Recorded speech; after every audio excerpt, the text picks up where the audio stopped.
embarrassed that I have a career. I talk about things like trust and cooperation, and there should be no demand for my work. But the fact of the matter is there is demand for my work, which means that there's an opportunity. It means that trust and cooperation are not yet standard in our organizations, and yet they should be, and we know that, which is why we're looking for ways to bring those things to our organizations. So I thought I would do something a little different today. You know, when you're speaking to tens of thousands of people and you have the opportunity to share a message, of course, most rational people would say, let's go with something I've talked about lots of times and I'm really good at, but I'm not normal, so I'm going to do something completely new, and I hope this works out. There are two things that I think that great leaders need to have: empathy and perspective. And I think these things are very often forgotten. Leaders are so often so concerned about their status or their position in an organization, they actually forget their real job. And the real job of a leader is not about being in charge, it's about taking care of those in our charge. And I don't think people realize this, and I don't think people train for this. When we're junior, our only responsibility is to be good at our jobs. That's all we really have to do. And some people actually go get advanced educations so that they can be really good at their jobs, accountants or whatever, right?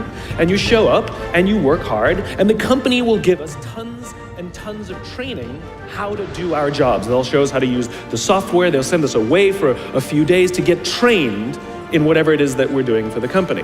And then they expect us to go be good at our jobs. And that's what we do. We work very hard. And if you're good at your job, they'll promote you. And at some point, you'll get promoted to a position where we're now responsible for the people who do the job we used to do, but nobody shows us how to do that. And that's why we get managers and not leaders. Because the reason our managers are micromanaging us is because they actually do know how to do the job better than us. That's what got them promoted. Really what we have to do is go through a transition. Some people make it quickly, some people make it slowly, and unfortunately some people will never make that transition at all. Which is we have to go through this transition of being responsible for the job and then turning into somebody who's now responsible for the people who are responsible for the job. And as I said before, one of the great things that is lacking in most of our companies is that they are not teaching us how to lead. And leadership is a skill like any other. It is a practicable, learnable skill. And it is something that you work on. It's like a muscle. If you practice it all the days, you will get good at it and you will become a strong leader. If you stop practicing, you will become a weak leader. Like parenting, everyone has the capacity to be a parent. Doesn't mean everybody wants to be a parent, and doesn't mean everybody should be a parent. Leadership is the same. We all have the capacity to be a leader. Doesn't mean everybody should be a leader, and it doesn't mean everybody wants to be a leader.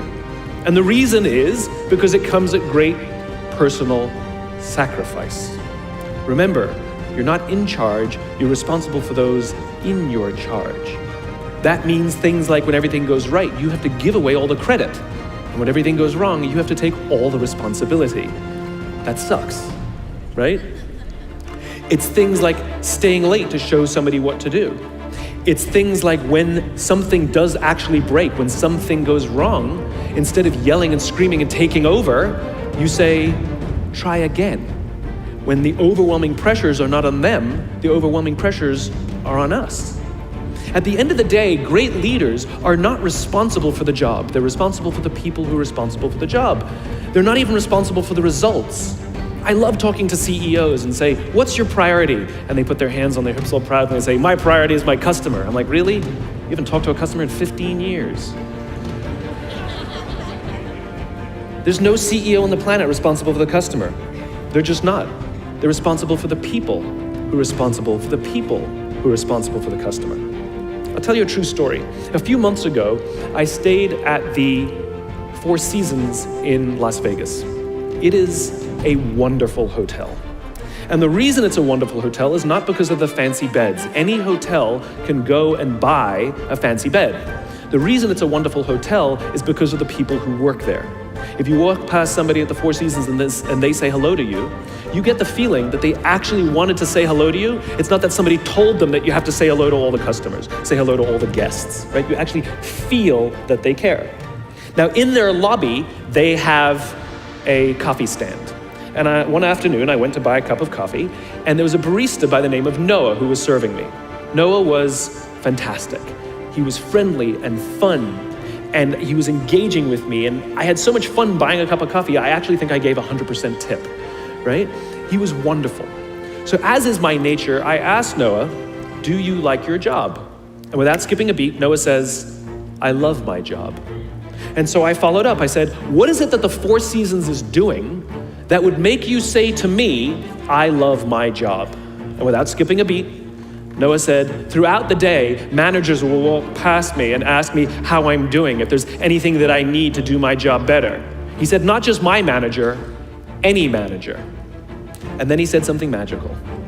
He says, I also work at Caesar's Palace. And at Caesar's Palace, the managers are trying to make sure we're doing everything right. They catch us when we do things wrong.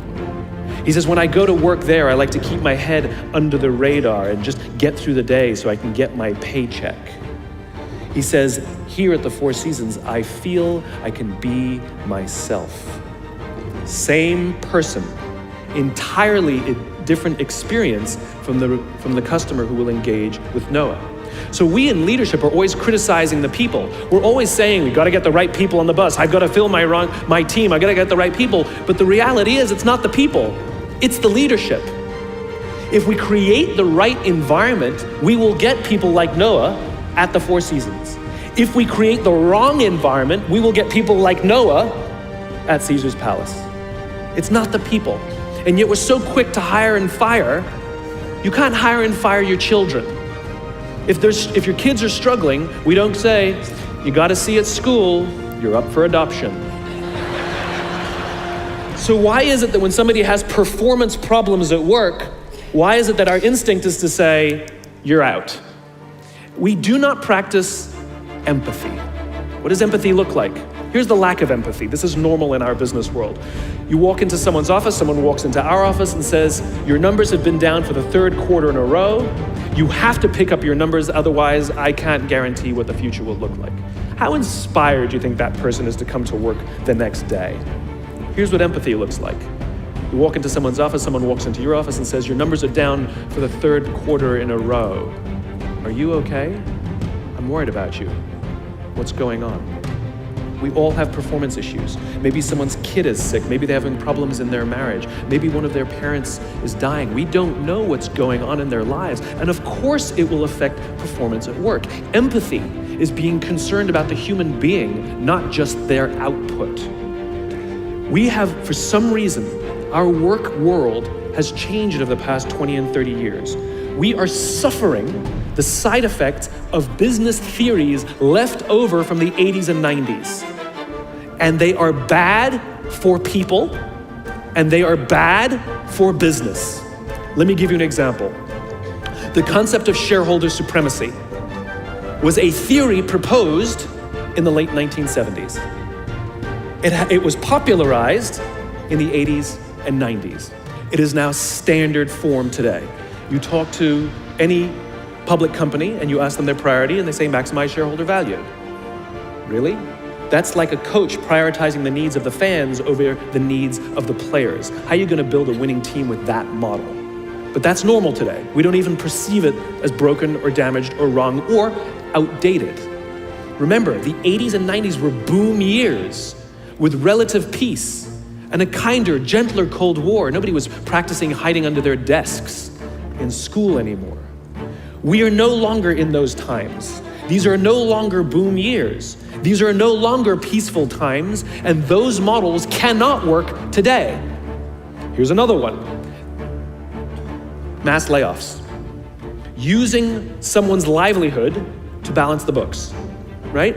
It's so normal in America today that we don't even understand how broken and how damaging it is, not only to human beings, but to business. You know, companies talk about how they want to build trust and cooperation and they announce a round of layoffs. Do you know the quickest way to destroy trust and destroy cooperation in a business, literally in one day?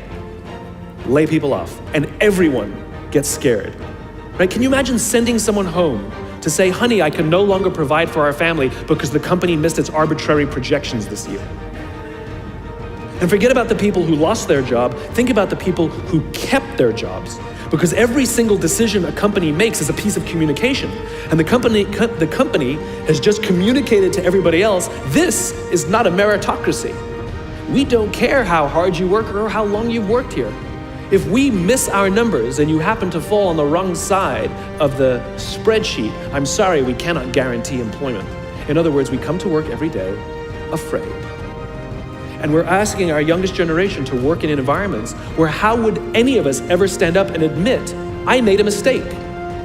We're constantly being told, you have to be vulnerable. Leaders are vulnerable. What does that even mean? It doesn't mean you walk around crying, I'm vulnerable, right? No, what vulnerability means is you create an environment in which someone feels safe enough to raise their hand and say, I don't know what I'm doing. You've given me a job and I haven't been trained to do it. I need help. I made a mistake. I screwed something up. I'm scared. I'm worried. All of these things no one would ever admit inside a company because it puts a target on your head in case there's another round. And so we keep it to ourselves. And how can a company ever do well if nobody's ever willing to admit they made a mistake, that's scared, or they don't know what they're doing? And so we've literally created cultures in which every single day everybody comes to work and lies, hides, and fakes.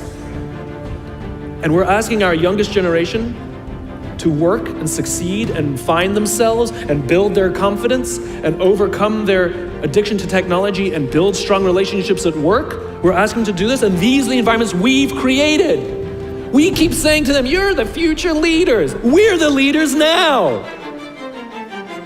We're in control. What are we doing? This is what empathy means. It means if there's an entire generation struggling, maybe it's not them. It's like, the only thing that the common factor in all my failed relationships? Me. Same thing.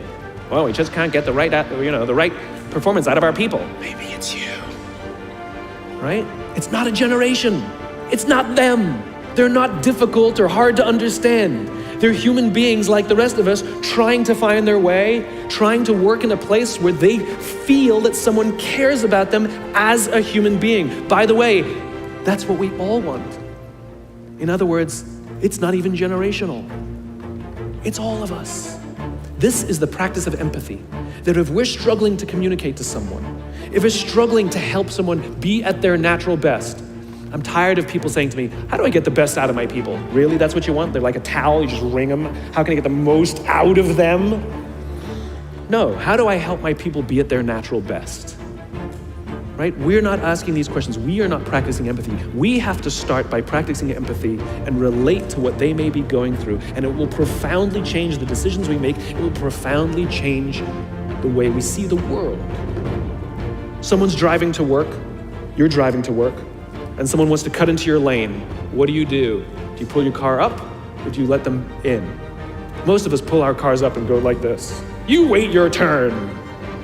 Now let's practice empathy. I don't know, maybe they've been out of work for 6 months. Maybe they had trouble getting the kids out to school this morning and now they're running late for a really important interview and they just have to get to this interview and they're gonna cut into our lane.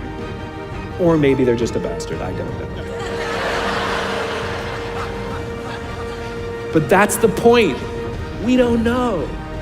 We don't know. And the practice of empathy will say, I'll let them in and I'll arrive to work 1 car length late. Right? We don't always have to be right. We don't always have to be in charge. We don't always have to be the one who succeeds. It's not about winning or losing.